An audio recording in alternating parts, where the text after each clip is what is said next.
अर्जुन की मृत्यु पर देवी गंगा क्यों मुस्कुराने लगीं? कुंती पुत्र अर्जुन को महाभारत के समय का सबसे बड़ा धनुर्धर माना गया है।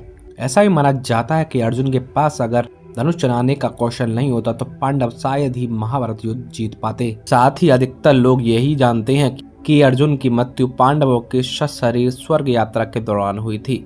लेकिन दर्शकों, महाभारत में एक ऐसे भी कथा पढ़ने को मिलता है जिसमें बताया गया है कि अर्जुन की इससे पहले भी एक बार मृत्यु हो चुकी थी और देवी गंगा अर्जुन की मृत्यु पर मुस्कुराने लगी थी। तो मित्रों, आइए जानते हैं आखिर अर्जुन की मृत्यु पर देवी गंगा क्यों मुस्कुराने लगी थी। अश्वमेध यज्ञ कथा के अनुसार महाभारत युद्ध में विजयी होने के बाद ज्येष्ठ पांडव युधिष्ठिर हस्तिनापुर के राजा बने। कुशल श्री कृष्ण जी के कहने पर युधिष्ठिर ने अश्वमेध यज्ञ का आरंभ किया। नियमानुसार यज्ञ के अश्व को अर्जुन के नेतृत्व में छोड़ा गया।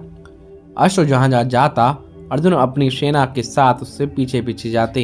इस दौरान यज्ञ का अश्व कई राज्यों में गुजरा, जिसमें से कई राज्य के राजाओं ने अर्जुन से युद्ध किए बिना ही हस्तिनापुर की अधीनता स्वीकार कर ली और जिसने ऐसा नहीं किया उसे अर्जुन ने युद्ध में परास्त कर अपने अधीन कर लिया। इसी क्रम में अश्वमेध यज्ञ का अश्व एक दिन मणिपुर पहुंचा। उस समय मणिपुर का राजा अर्जुन और चित्रगंधा का पुत्र बभ्रुवाहन था। बभ्रुवाहन ने जब ये सुना कि उसके पिता अर्जुन उसके राज्य में पधारे हैं तो वह उनके स्वागत के लिए राज्य की सीमा पर जा पहुंचा और अपने पिता अर्जुन को देखते ही वह उनके स्वागत के लिए आगे बढ़ा। लेकिन अर्जुन ने उसे रोक दिया। अर्जुन बभ्रुवाहन से कहा कि मैं इस समय तुम्हारा पिता नहीं हूँ बल्कि हस्तिनापुर नरेश का प्रतिनिधि हूँ, इसलिए क्षत्रिय नियमानुसार तुम्हें इस समय मुझसे युद्ध करना चाहिए। उसी समय अर्जुन की दूसरी पत्नी उलूपी वहां आ गई और बभ्रुवाहन से बोली, पुत्र, तुम्हें अपने पिता के साथ युद्ध करना चाहिए। अगर तुम युद्ध नहीं करोगे तो ये तुम्हारे पिता का अपमान होगा। माता की आज्ञा पाते ही बभ्रुवाहन युद्ध के लिए तैयार हो गए। इसके बाद अर्जुन और उनके बेटे के बीच घोर युद्ध हुआ था। काफी समय युद्ध चलने के बाद जब कोई परिणाम नहीं निकला तो बभ्रुवाहन ने कामाख्या देवी से प्राप्त दिव्य बाण से अर्जुन पर प्रहार किया, जिससे अर्जुन का सर धड़ से अलग हो गया। यह देख हस्तिनापुर की सेना में सन्नाटा पसर गया, क्योंकि युद्ध में बभ्रुवाहन ने अर्जुन से पहले भीम को भी परास्त कर दिया था। इधर यह बात जब श्री कृष्ण को पता चली तो तत्काल द्वारका से मणिपुर के लिए निकल पड़े। उधर अर्जुन की माता कुंती भी अर्जुन की मृत्यु की खबर सुनकर मणिपुर के लिए निकल पड़ी। मणिपुर पहुंचकर अर्जुन को धरती पर पड़ा देख श्री कृष्ण को गहरा धक्का लगा। तभी श्री कृष्ण ने देखा कि देवी गंगा अर्जुन की मृत्यु पर मुस्कुरा रही हैं। इतने में ही कुंती भी वहां पहुंच गई और अपने पुत्र के शव को गोद में रखकर विलाप करने लगी। कुंती को विलाप करता देख देवी गंगा से रहा नहीं गया और वह कुंती से बोली, हे कुंती, तुम व्यर्थ में रो रही हो, क्योंकि तुम्हारे पुत्र अर्जुन को उसके कर्मों का फल मिला है। मेरा पुत्र भीष्म इसे अपनी पुत्र की तरह स्नेह करता था, फिर भी इसने श्रीखंडी का सहारा लेकर मेरे पुत्र भीष्म का वध कर डाला।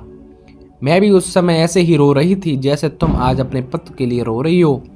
मैंने अपने पुत्र के वध का बदला ले लिया, क्योंकि जिस कामाख्या देवी के बाण से बभ्रुवाहन ने अर्जुन का सिर धड़ से अलग किया है वो मेरे ही द्वारा ही प्रदान किया गया था।